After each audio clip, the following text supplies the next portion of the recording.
Estamos de volta de novo e vamos ler o livro do Apocalipse. Livro do Apocalipse, capítulo de número 11. Apocalipse, capítulo de número 11. Vamos ler a bendita palavra de Deus.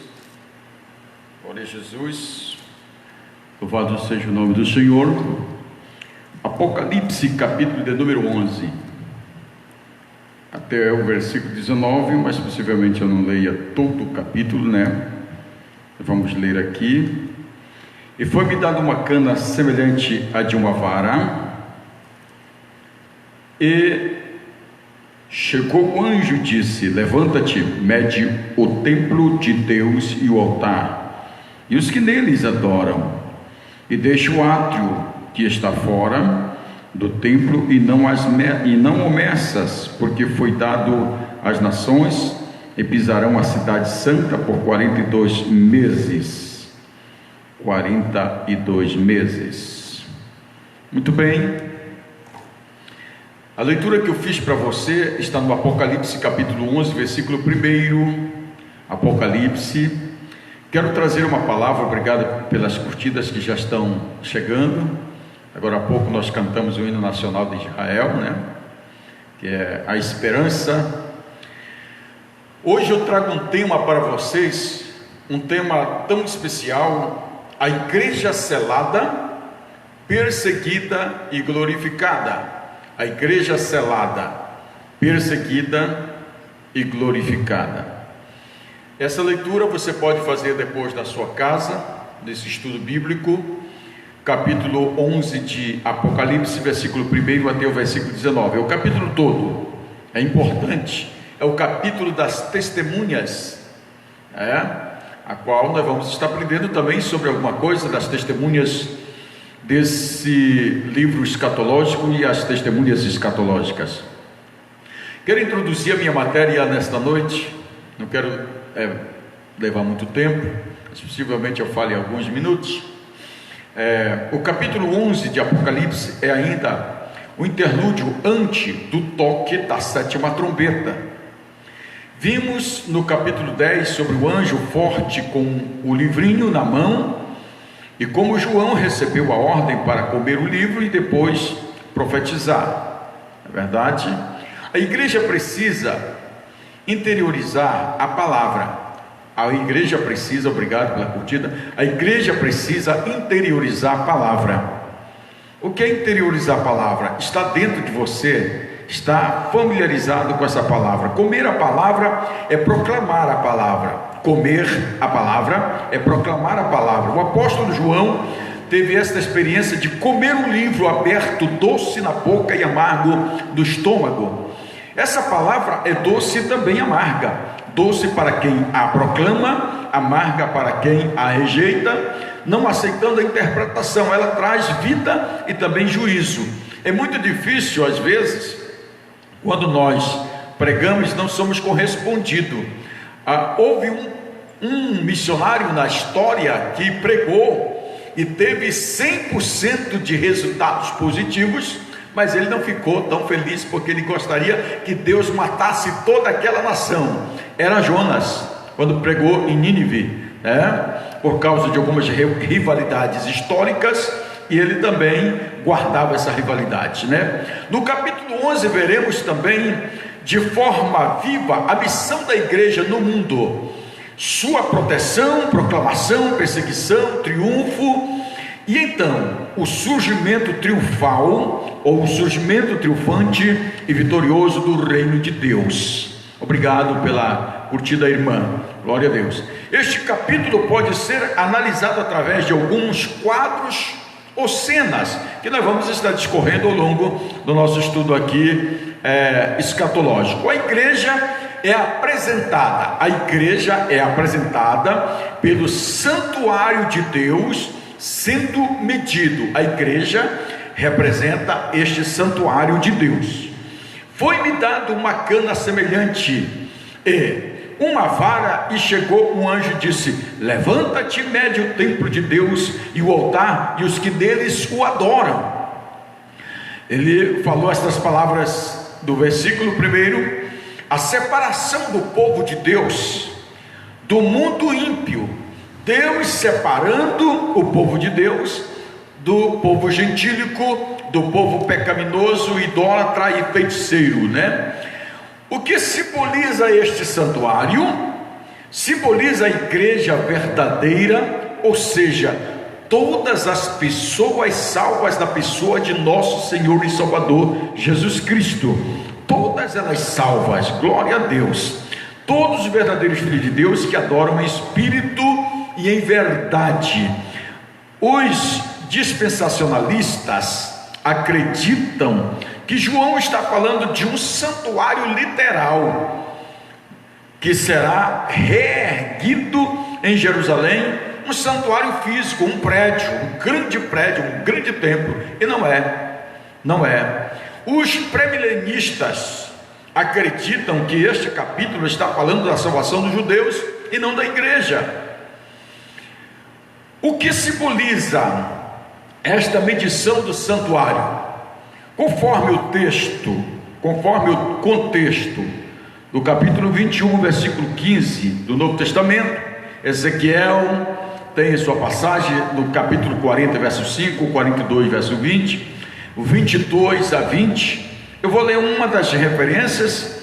Capítulo 42, verso 20: mediu pelas 4 bandas e tinha um muro em redor de 500 canas de comprimento e de 500 de largura, para fazer a separação entre o santo e o profano. Aqui Deus já estabelece, obrigado irmão Josafá Miranda, Deus estabelece a medida do tabernáculo, a medida do santuário. Essa medição significa apartar o povo de Deus, ou seja, os judeus, do povo profano, para estar completamente seguro e protegido de todo dano. Medida é imunidade contra danos. Medida que significa imunidade contra danos. Esses limites. Hoje você tem seus limites, seus muros, que são a medida que te protege, que está te guardando ali. Pois Deus então protege Israel com essas medidas proféticas. Esta figura é a mesma que aparece dos 144 mil judeus, 12 mil de cada tribo de Israel.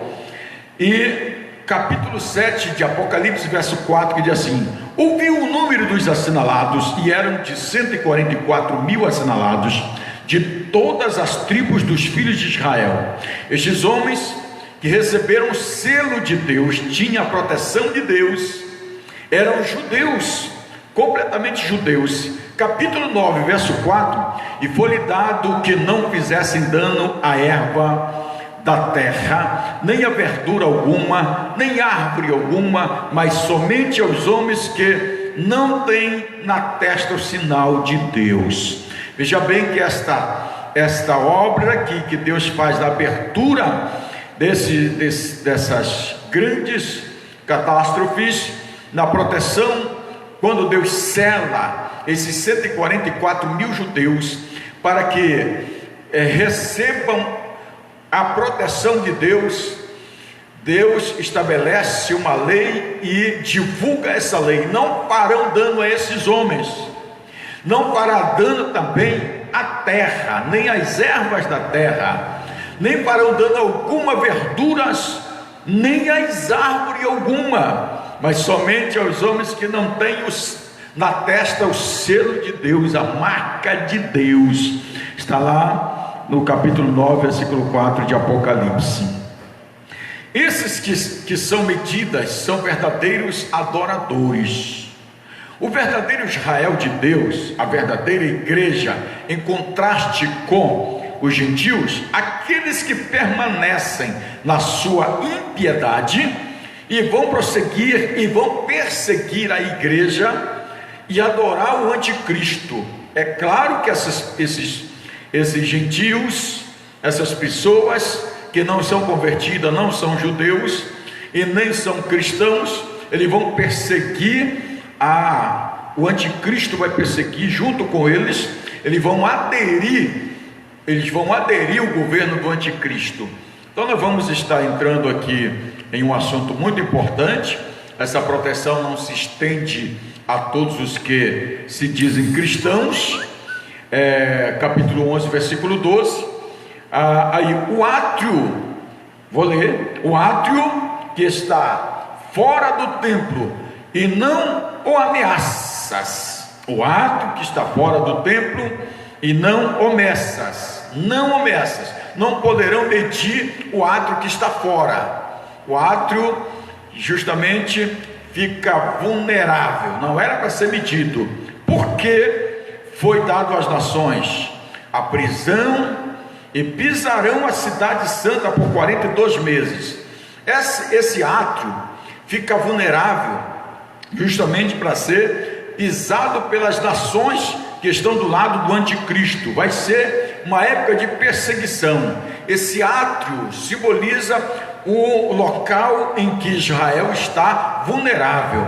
Este sofrimento equivale a 42 meses, diz a Bíblia. 42 meses, no calendário judaico, a gente confere de um mês de 30 dias.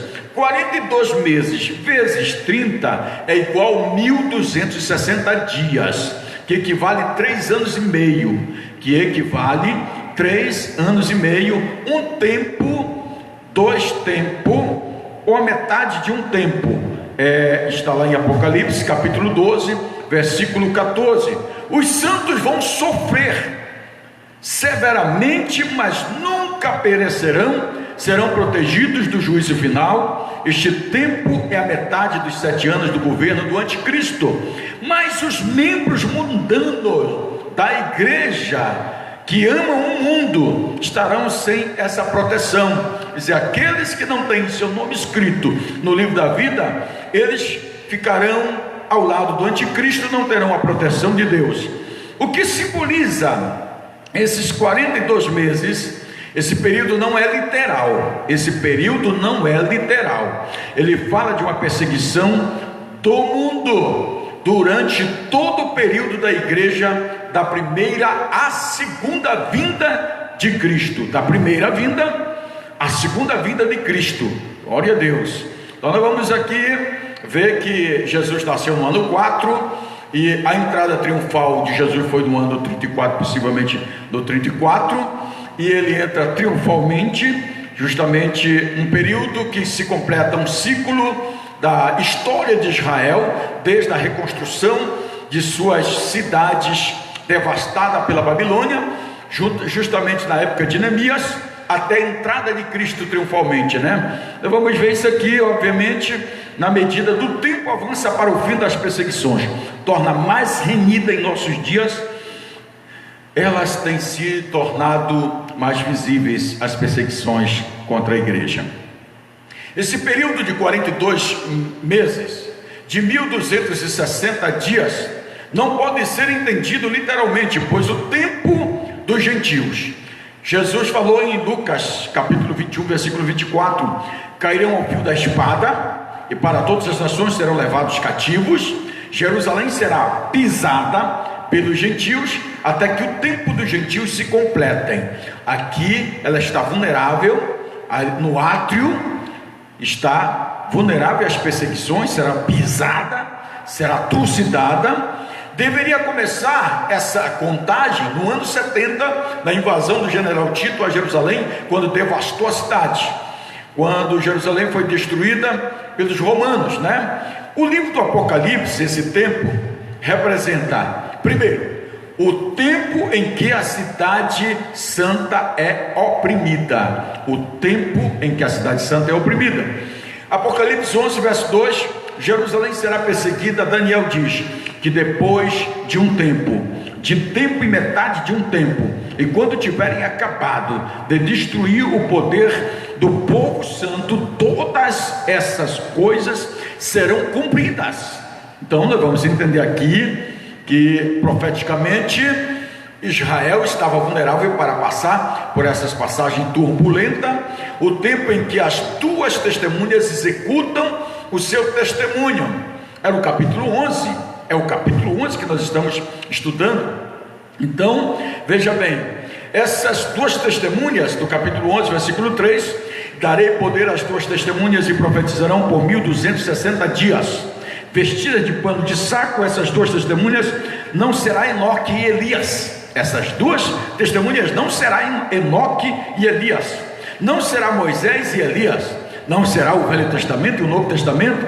Não serão dois anjos. Não será Pedro e Paulo. Não será Moisés e os profetas. Não será a palavra e o Espírito. João Batista teve um ministério semelhante ao do profeta Elias, tanto na verdade profética como no traje diário, mas não era Elias. Esse dos dois profetas escatológicos, terão um ministério uniforme ao de Moisés e ao ministério de Elias. Todavia Moisés e Elias jamais voltarão a este mundo, aleluia, jamais voltará a este mundo, né? No livro do profeta Zacarias encontramos dois personagens, olha aqui, no livro do profeta Zacarias encontramos dois personagens com linguagens figurativas. Por exemplo, Josué e Zorobabel, no Zacarias capítulo 3, verso 1. Josué e Zorobabel, que atuaram como líderes civil, um civil e outro religioso, os quais foram nominados de duas oliveiras, né? Foram denominados de duas oliveiras. E o versículo diz assim: e me mostrou o sumo sacerdote Josué, a qual estava diante do anjo do Senhor, e Satanás estava à sua mão direita para se lhe opor. Satanás estava se opondo contra o servo de Deus Josué, que era um sacerdote. Aí a Bíblia diz também, no capítulo 4, versículos 6 e 7, eles irão testemunhar com grande unção, com grande unção. A oliveira diz assim, que testemunhar com grande unção. Oliveira significa consagração, a palavra oliveira significa consagração, e um testemunho brilhante, símbolo do castiçais, significa luz da verdade divina. Combater o pecado, a intenção de Josué e a intenção de Zorobabel, um líder espiritual e outro líder civil político, combatiam o pecado, a feitiçaria, a rebelião contra Deus. Pregarão contra os egocentrismo e a veneração generalizada do anticristo. Anunciarão veementemente a volta de Cristo em glória e contestarão a rejeição aversiva dos judeus contra a divindade de Cristo, né? Essas duas testemunhas já estão na terra dos viventes e muitos escatologistas não perceberam ainda. Então estão tão evidentes em nosso meio, que eu vos revelarei hoje, mais adiante na minha preleção, conforme eu vou explicando aqui a história do desenrolar da igreja glorificada. Por exemplo, antes de eu revelar, eu vou falar da mulher, a mulher celestial. A igreja será preservada no deserto. Esta mulher, a mulher da Bíblia, que o Apocalipse nos mostra, essa mulher simbolizava, esta mulher será preservada no deserto. Essa mulher simboliza a nação de Israel, e o seu filho simboliza o Messias vindo de Deus e voltando a seu trono de origem, né? Capítulo 12, versículo 5 diz: e deu à luz a um filho, um varão que há de regar todas as nações, há de reger todas as nações com vara de ferro, e o seu filho foi arrebatado para Deus e para o seu trono. Versículo 12, capítulo 12, versículo 6 diz assim, e o verso 14 ele diz assim: e foram dado à mulher 2 asas de grande águia, para que fosse para o deserto, e o seu lugar, onde é sustentada por um tempo e a metade de um tempo, fora da vista da serpente, de Satanás. É o tempo em que a besta tem permissão para exercer sua autoridade. Capítulo 13 de Apocalipse, versículo 5. Você pode discorrer aí o estudo juntamente comigo. Capítulo 13, versículo 5. E foi-lhe dada uma boca para proferir grandes coisas e blasfêmias, e deu-se-lhes poder para continuar por 42 meses. Esses 42 meses, ela é justamente a força do mal irá governar, trucidar alguns cristãos e judeus, que seria a metade de 7 anos. Se passaram agora, resta pouco tempo para Satanás perseguir a igreja e o povo de Israel. Esse é o período que Satanás exerce o seu poder no mundo, especialmente nos últimos dias, com a atuação do anticristo.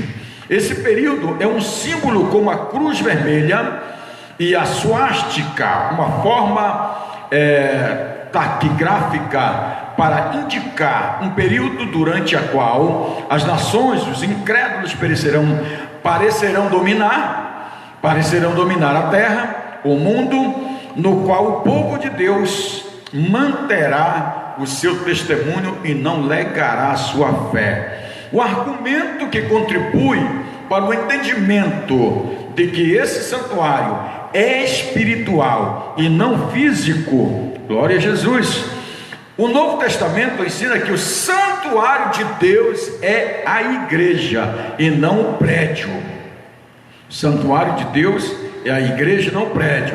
Deus mora na igreja por meio do seu Espírito Santo, a qual muitas pessoas já estão desacreditando, dizendo que o Espírito Santo não existe, não é a terceira pessoa. Mas o Espírito Santo não é uma influência, o Espírito Santo é a terceira pessoa. Disse Jesus: ele mandará outro Consolador para que esteja em meu lugar, e ele vos fará lembrar, a qual o mundo não pode receber, mas vós conheceis e recebereis. Glória a Jesus. Esse é o Espírito Santo que está cuidando da igreja hoje aqui no mundo. É ele que vai deter, e ele que está detendo toda a fúria do diabo contra a igreja. Portanto, a igreja é o seu santuário. Glória a Deus. 1 Coríntios capítulo 3, versículo 16 e 17 diz assim: não sabeis vós que sois o templo do Espírito, e que o Espírito de Deus habita em vós? Glória a Deus. Se alguém destruir o templo de Deus, o destruirá. Deus o destruirá, porque o templo de Deus, que sois vós, é santo. Então, se o Espírito Santo de Deus habita na minha vida, glória a Deus, e ele está aqui em mim, ele não só habita em mim, como ele está comigo, ele habita no meu coração, no seu coração, e está conosco. Então ele é um Deus que tem poder, a terceira pessoa, de estar presente dentro de mim e fora de mim, em qualquer lugar. Ele tem todas as faculdades do Pai e do Filho. Ele é onisciente, onipotente, onipresente, e ele tem a essência divina. Glória a Deus. Em 2 Coríntios capítulo 6, versículo 16 e 17 diz assim: o que consenso tem o templo de Deus com os ídolos? Porque sois vós o templo de Deus, viventes como Deus disse: neles habitarei, entre eles andarei, e eu serei o seu Deus, e eles serão o meu povo. Pelo que sai do meio dela e apartai-vos, diz o Senhor, e não toqueis nada imundo, e eu vos receberei. Glória a Jesus.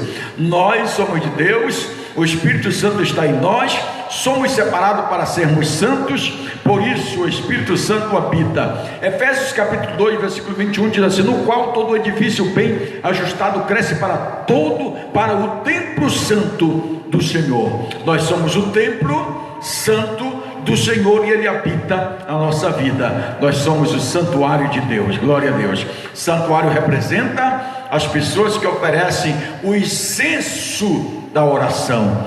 Capítulo 11 de Apocalipse, versículo 1. Ou seja, um símbolo de todos os verdadeiros cristãos.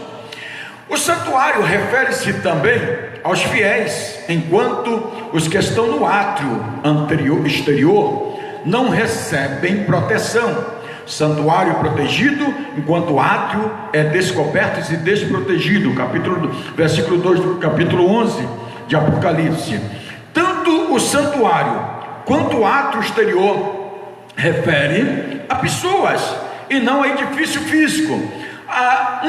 Recebe, por exemplo, o santuário refere-se as pessoas que têm comunhão com Deus, a igreja do Senhor, né, o santuário, e o átrio que está no exterior. O átrio representa Israel. Muito bem, representam pessoas e não edifício físico. São figuras de linguagem. Figuras de linguagem. O Apocalipse é muito cheio de figuras de linguagem. Logo na introdução do Apocalipse, nós vamos estudar um assunto chamado hermenêutica, a qual vamos aprender a linguagem histórica, a linguagem escatológica, a linguagem divina, a figurada, literal e a tipológica, não é verdade? Todos os salvos são contados, selados e protegidos. Todos os salvos são contados, selados e protegidos. Verso 4, capítulo 7. E eu vi o número dos assinalados, que eram 144 mil assinalados de todas as tribos dos filhos de Israel. Capítulo 22, verso 4. E verão o seu rosto, e na sua testa estará o seu nome, o nome de Deus. Não é o nome da besta ainda, porque a besta também vai querer copiar o mesmo sistema de proteção de Deus para os seus santos. A besta vai usar algo, porque o diabo sempre copia aquilo que é de Deus. Ele quer ser igual a Deus, né? Tanto contar como selar e meditar são figuras de proteção da igreja. Assim, a verdadeira igreja na terra, o santuário espiritual, é símbolo pelo santuário terreno ou terrenal de Israel. Assim como Israel físico é símbolo da igreja verdadeira. Então nós temos aqui esta interpretação, concorda com o simbolismo do Velho Testamento, que é do profeta Ezequiel, capítulo 43 e do capítulo 47. Ezequiel faz uma representação da igreja como o corpo de Cristo. Assim, na figura do santuário, a igreja é o povo que Deus adora. Na próxima figura, a figura consequente, a figura das testemunhas. A figura das testemunhas. A igreja é o povo que proclama a palavra de Deus perante as pessoas. A igreja é o povo que proclama a palavra de Deus às pessoas.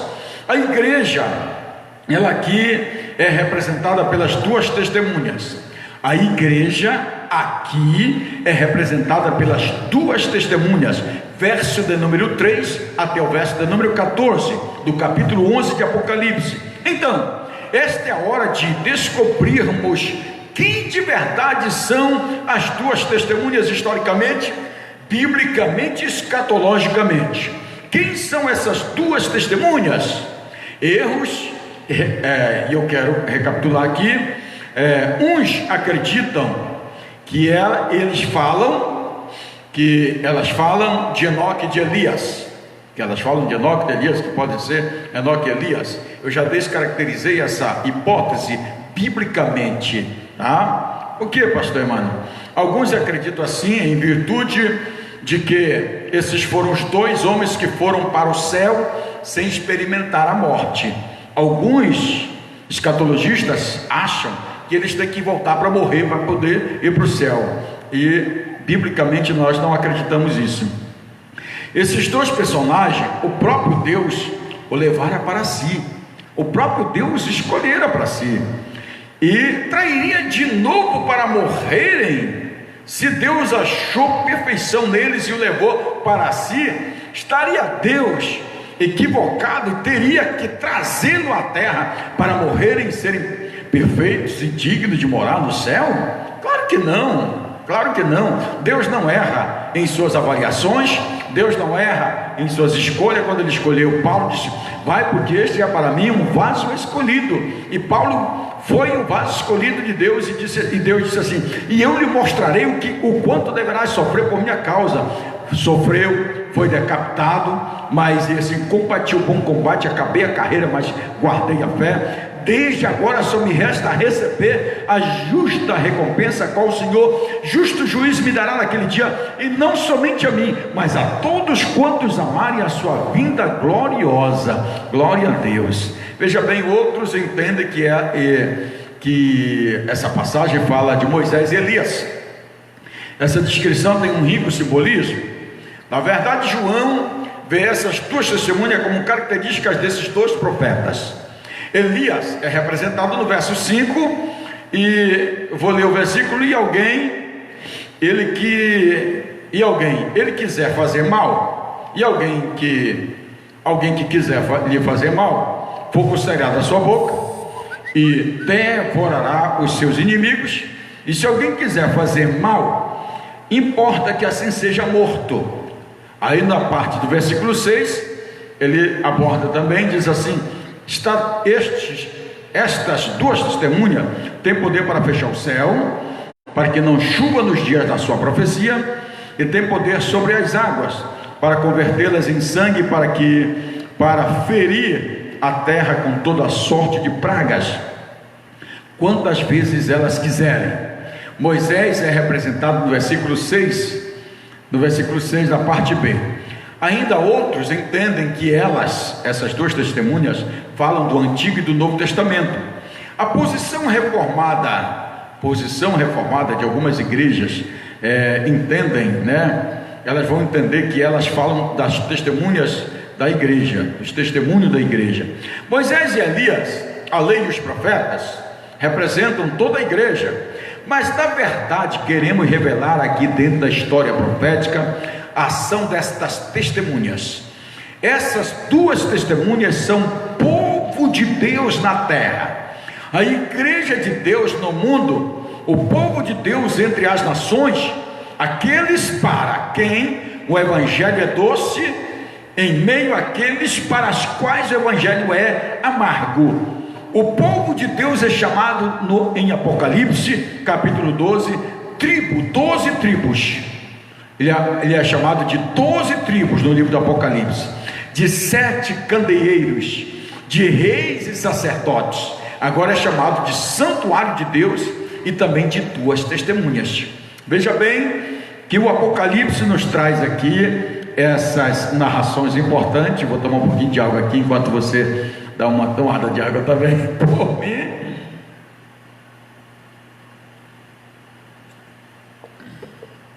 Muito bem. Interessante nós observarmos essas partes bíblicas. Duas testemunhas eram métodos usados por Cristo para testemunhar no mundo. Está em Lucas capítulo 10, versículo 1, diz assim: e depois disso designou o Senhor ainda outros 70 e mandou adiante da sua face, de 2 em 2, a todas as cidades e lugares onde eles haviam de ir.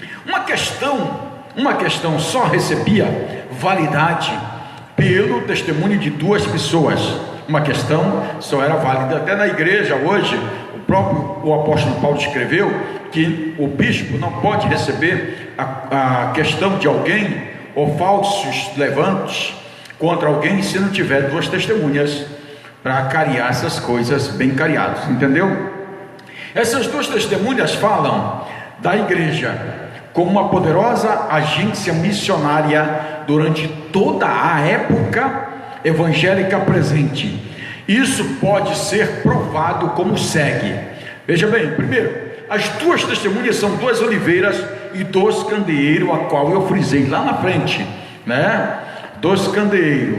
Então vamos ver aqui. Essas duas figuras são encontradas em Zacarias capítulo 4, versículo 1 a 7, referindo-se a Josué e a Zorobabel, que anunciam a palavra no poder do Espírito Santo para a restauração da nação de Israel, né? Na época de meia turbulência. Essas duas oliveiras e esses 2 candeeiros são símbolos da palavra de Deus proclamada pela igreja. Elas simbolizam, aqui tem palavras figurativas de símbolos, que simbolizam as 2 oliveiras e esses 2 candeeiros, são símbolos da palavra de Deus proclamada pela igreja. São 2 testemunhas, um civil, a nação de Israel, e outra religiosa, a igreja do Senhor Jesus Cristo. Assim como os missionários eram enviados de 2 a 2, assim a igreja cumpre a sua missão no mundo. A igreja vai cumprindo a sua missão no mundo, assim como o fogo do juízo e condenação saiu da boca de Jeremias, pregando profeticamente, devorando os inimigos de Deus, assim também a igreja anuncia o juízo de Deus aos ímpios. A igreja anunciará e anuncia o juízo de Deus aos ímpios. Deus está voltando, Cristo está voltando para a sua igreja para prestar conta com os homens maus e para arrebatar a sua igreja. Assim como Elias orou e o céu fechou-se e Moisés recebeu autoridade para converter as águas em sangue, assim também quando o mundo rejeita a mensagem da igreja, ele se expõe ao juízo de Deus. Somos o perfume da vida para a vida e o aroma da morte para a morte. Assim os testemunhos dos profetas que foram rejeitados, quando o próprio Moisés foi falar com o faraó para liberar o povo. O faraó rechaçou, vilipendiou, massacrou, foi mais cruel com o povo de Deus, mas até Deus vir com as suas 10 pragas, que é o juízo de Deus, e fez com que faraó amolecesse o coração, né? A igreja será indestrutível até cumprir cabalmente a sua missão.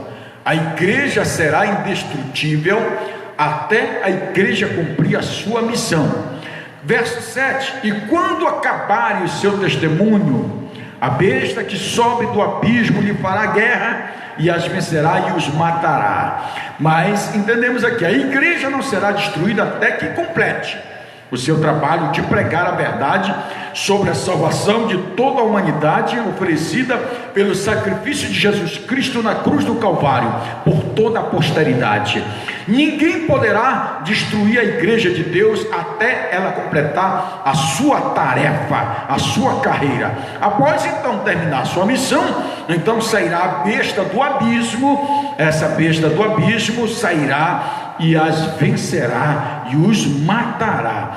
Veja que esta besta não saiu do mar e nem da terra, conforme as duas bestas do capítulo 13, versículo 1.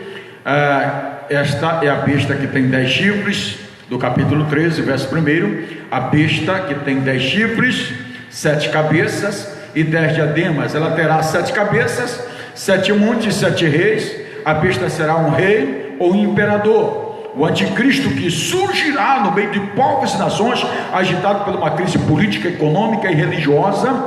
Um homem trazendo 2 nacionalidades, europeia e judaica. Por isso que Israel vai receber com facilidade, a nação de Israel, os israelitas vão receber o anticristo como Messias, porque ele vai provar que ele tem nacionalidade judaica. Ele será um europeu, mas tem a nacionalidade judaica. Esta é a besta que saiu da terra, capítulo 11, versículo 7. A primeira que eu falei é a besta que saiu do mar. A segunda besta que saiu da terra não é igual à primeira besta, ela não é igual. Essa tem 2 chifres, parece cordeiro, mas fala como dragão. Ela vem inocente e pacífica, mas tem caráter terrível como dragão. Esta besta é o falso profeta. Como ela é formada a trindade satânica: o dragão antideus, a besta que é o anticristo, e a segunda besta que é o falso profeta, o antiespírito. Cada um delas, obrigado irmã Zília, obrigado irmão Josafá, estão aí, boa noite pastor, Pai do Senhor, muito obrigado, glória a Deus. A igreja é provada, mas não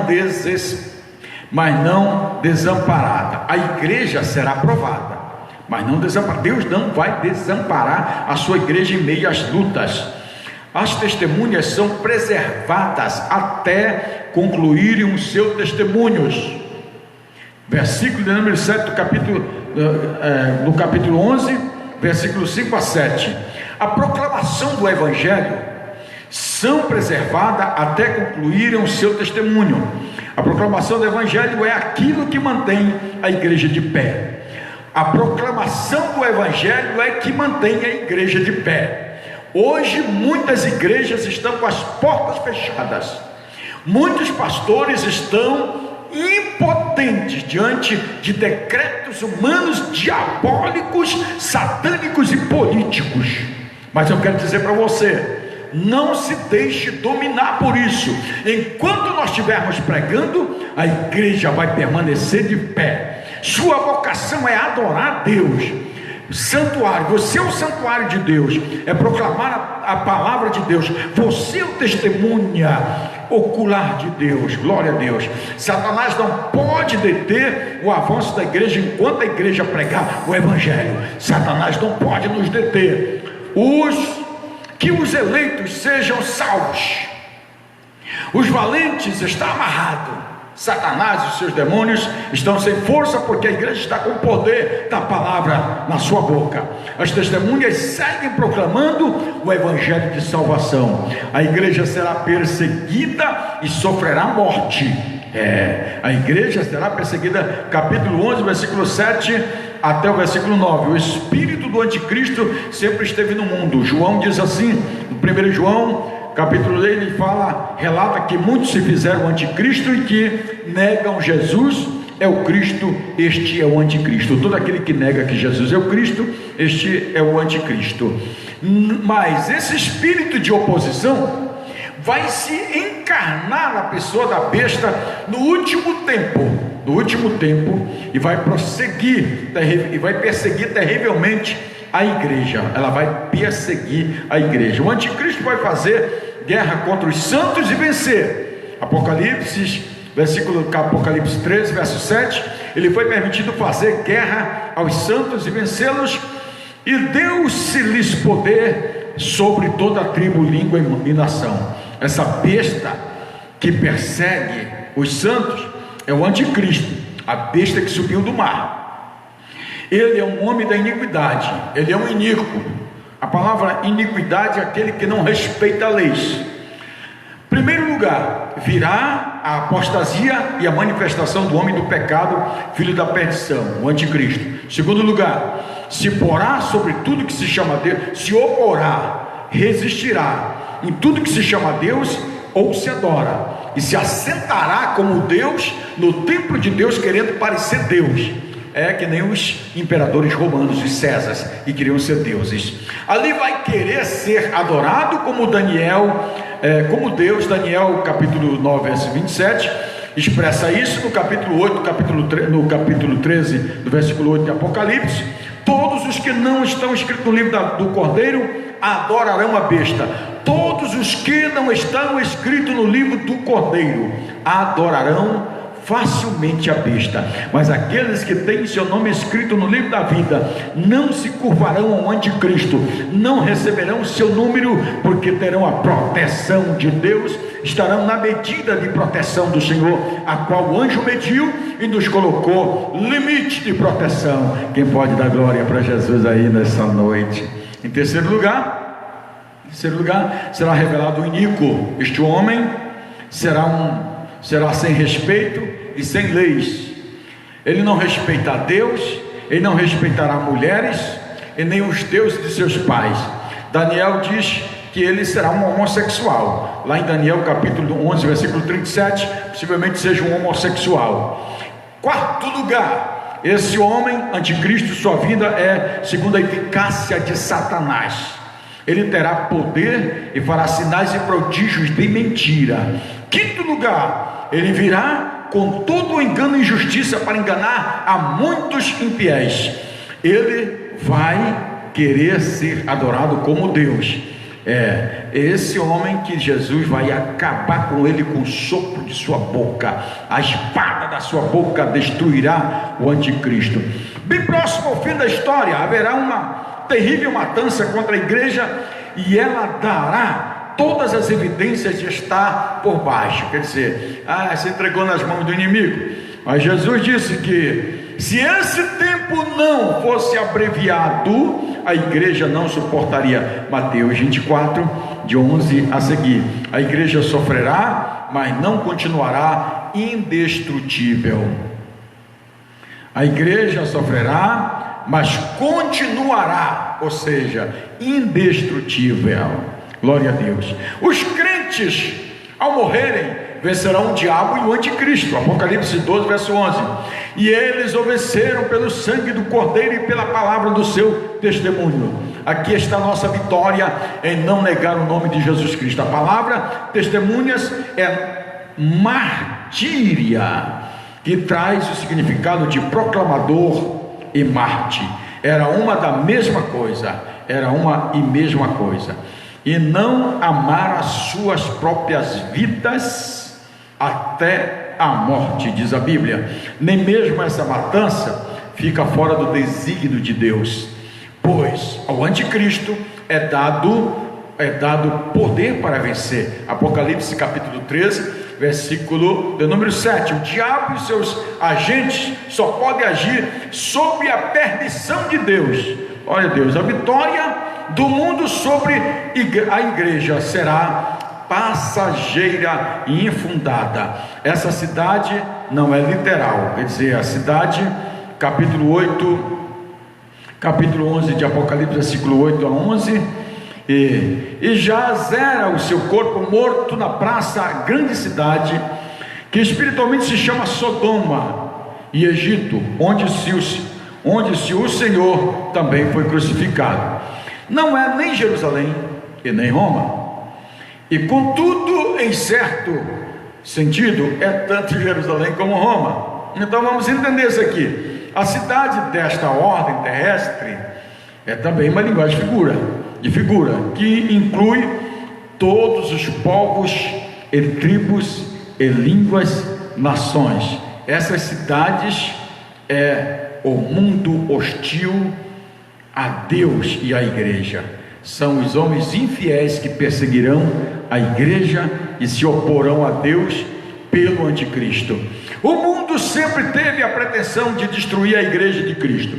As perseguições, desde o começo, visaram banir a igreja e calar a sua voz.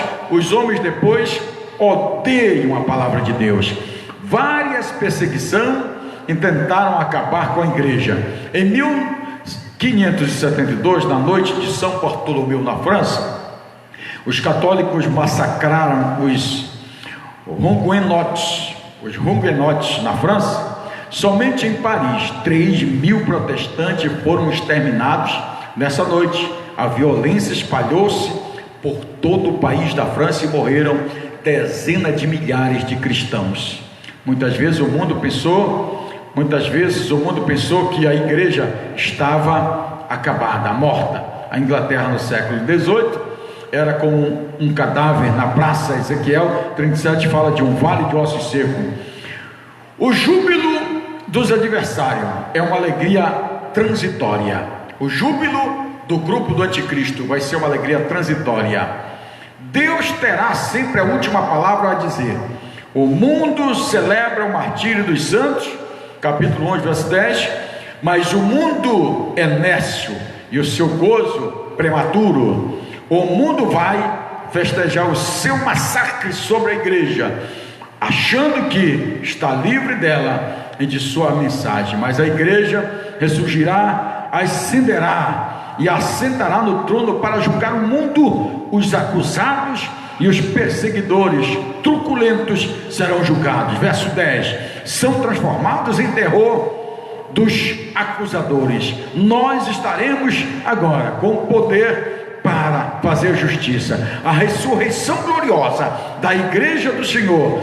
Verso 11 diz assim: depois daqueles 3 dias e meio, o Espírito de vida vindo de Deus entrou nelas, e puseram-se sobre os pés, e caiu o grande temor sobre os que ouviram.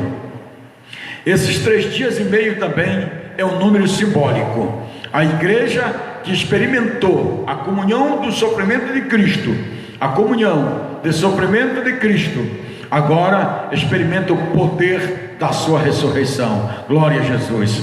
Em conexão com a segunda vinda de Cristo, serão restituídos à igreja vida, honra, poder, influência. Mas para o mundo, a hora da oportunidade terá passado para sempre. A vida de Cristo e a ascensão da igreja serão visíveis para todo mundo. A vinda de Cristo e a ascensão da igreja será visivelmente para toda a igreja, para todos os que estão na terra. Glória a Deus. Como se fala isso, pastor? Capítulo capítulo 1, versículo 7 de Apocalipse, capítulo 11, versículo 12 de Apocalipse.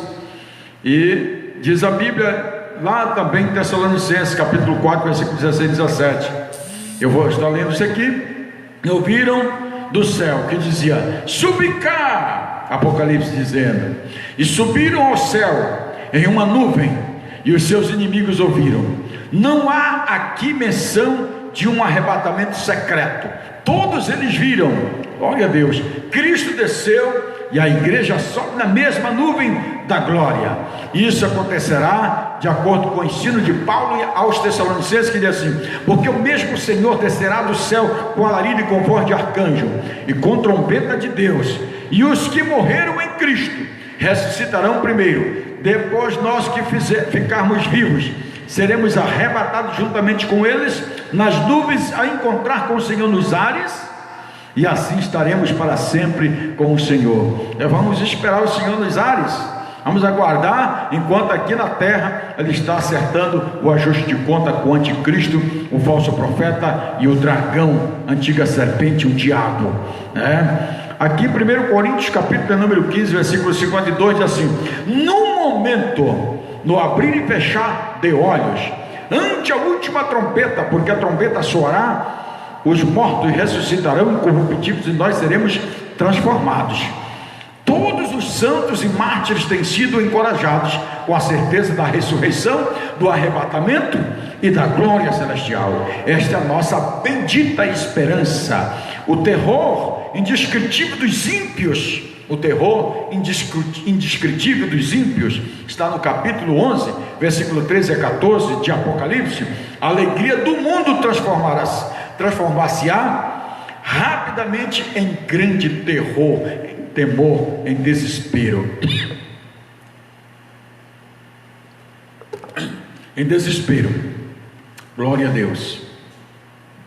Então nós vamos entendendo aqui,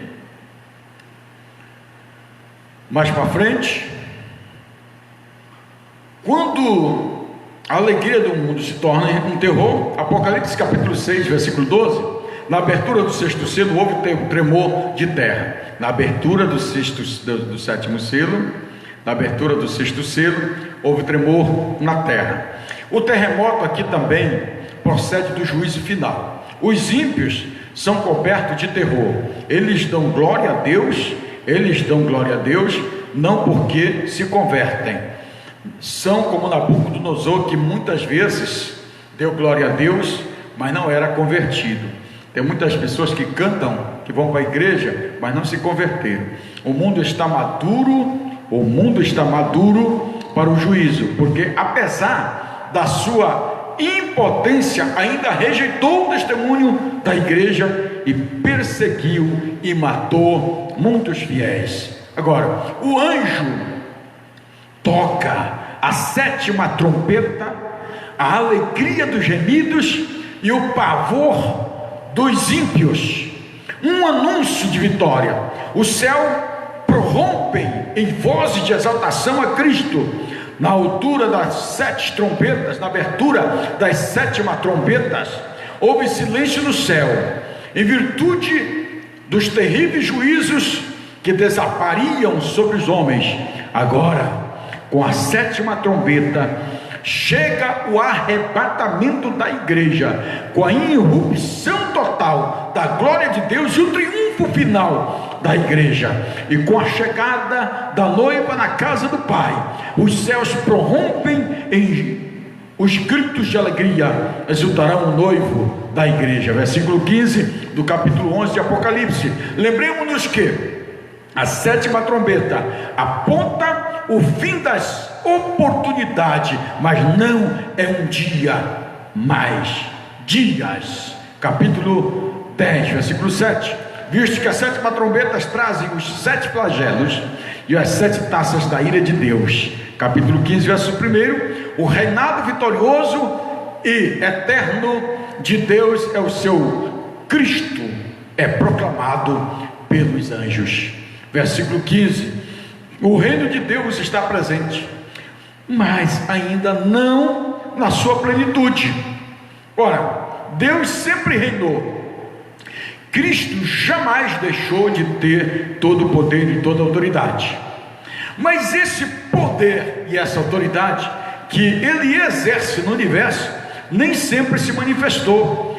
Cristo despojou de toda a sua glória, fez-se servo, morreu na cruz, foi sepultado, ressuscitou e voltou ao céu, glória a Jesus. Mas quando ele vier com grande poder e glória, então assentar-se-á no seu trono, no seu reinado, será pleno, vitorioso, completo, cabal. Às vezes parece que Satanás é o governante supremo deste mundo, mas uma vez chegado o dia do juízo, o esplendor real da soberania de Deus será revelada em sua totalidade, porque naquele tempo toda a oposição será suprimida e o reino de Cristo será pleno para a glória de Deus o Pai. O reinado de Cristo será vitorioso e eterno. Essa é a mensagem do Messias, glória a Deus. Cristo vai reinar até colocar todos os seus inimigos debaixo de seus pés, então entregará o reino a Deus Pai, e aí será o fim. 1 Coríntios 15, 23 a 26. Aleluia. Uma proclamação de louvor.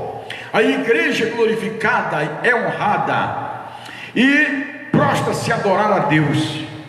A igreja não apenas está na glória, mas também no trono de Deus. Aleluia.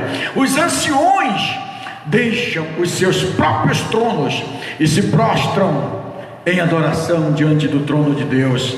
Eles dão graças por 3 bênçãos.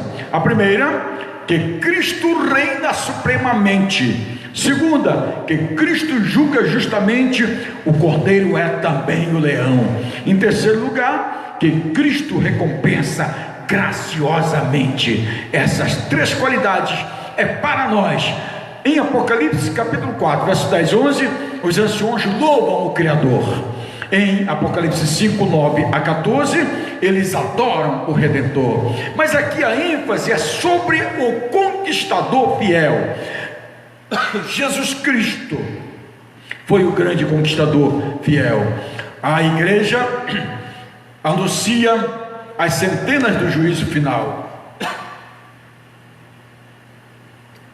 Beber uma água aqui. A igreja anuncia as cenas do juízo final, onde a glória da igreja será contrastada com o tormento dos ímpios. Versículo 18: enquanto os santos estão dando graças, os ímpios estão enfurecidos. Em Apocalipse capítulo 11, verso 2, os ímpios estão perseguindo a igreja. Mas em Apocalipse capítulo 11, versículo 9, eles estão se alegrando por matar os membros da igreja. Mas em Apocalipse capítulo 11, versículo 18, os ímpios estão furiosos porque a igreja está na glória. Os ímpios não ouviram as testemunhas, não escutaram a voz da advertência, nem abandonaram seus pecados. Por isso, quando chega o juízo, está cheio de fúria, enquanto a igreja está dando glória e adorando a Deus, a sua majestade diante do trono de Deus. Enquanto os mortos recebem galardões, os ímpios são destruídos. Os santos ressuscitam para uma vida eterna, para a glória. Mas os ímpios enfrentam juízo e serão exterminados. Não são aniquilados, serão exterminados, não aniquilados, ou seja, não banidos para sempre da face de Deus, porque se eles banissem não sofreriam. O sofrimento deles serão de eternidade em eternidade. O dia do juízo será o dia da glória para os santos, mas o dia da ira de Deus para os ímpios. Esse dia já está determinado. Ele será o dia de trevas e não de luz para todos aqueles que desprezam a Jesus e perseguiram a sua igreja. Será o dia da ira de Deus. Apocalipse 6, versículo 16 e 17. Essa última trombeta é proclamado como o último ai. Isto porque as chances acabaram para os homens. Não tem mais apelação, não tem mais resultado para eles. Mas a igreja no céu, em comunhão íntima com Deus, em contraste com os ímpios sendo atormentados aqui na terra, a igreja no céu será o santuário aberto no céu. É um símbolo da profunda comunhão dos remidos com Deus. A Bíblia diz no versículo 19: e abriu-se o céu e o templo de Deus, e a arca do seu concerto foi vista no templo de Deus, e houve relâmpagos, houve vozes, houve trovões, terremotos, grandes saraivas. O santuário está aberto de par em par, em conjunto. Não há nada encoberto, ou seja, escondido. A arca é o lugar do encontro com Deus, onde a glória de Deus está presente.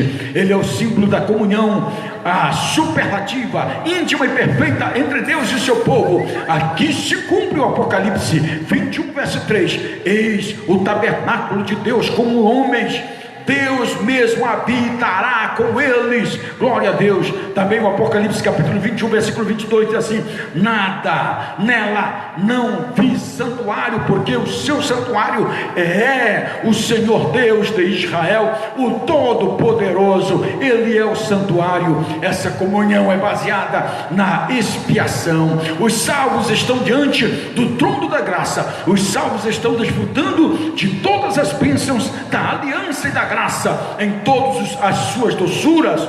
Para os ímpios, aquela mesma arca simboliza a graça de Deus, é símbolo da ira de Deus. Aquilo que simboliza a graça para nós, simboliza a ira para eles. A ira de Deus agora revela-se plenamente aos ímpios. Versículo 19: eles estão em completo e eterno desamparo, enquanto a igreja está completa e eternamente desfrutando a bem-aventurança da eterna salvação, e vivemos de vida de eternidade em eternidade. Concluindo a minha palavra, quem você é?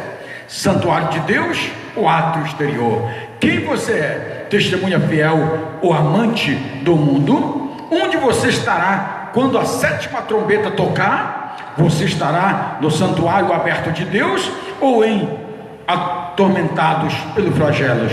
O tempo da oportunidade agora. Amanhã pode ser tarde demais. Volte-se para o Senhor Jesus Cristo enquanto há tempo, e busque enquanto Ele está perto. Enquanto a igreja ainda não foi arrebatado, há um lugar para você. Há um lugar para você aceitar Jesus como Salvador. E eu quero orar por você esta noite, para que sejas um crente fiel na presença de Deus e aguarde a sua morada. Muito obrigado, que Deus abençoe. Já vou remerciar por tudo.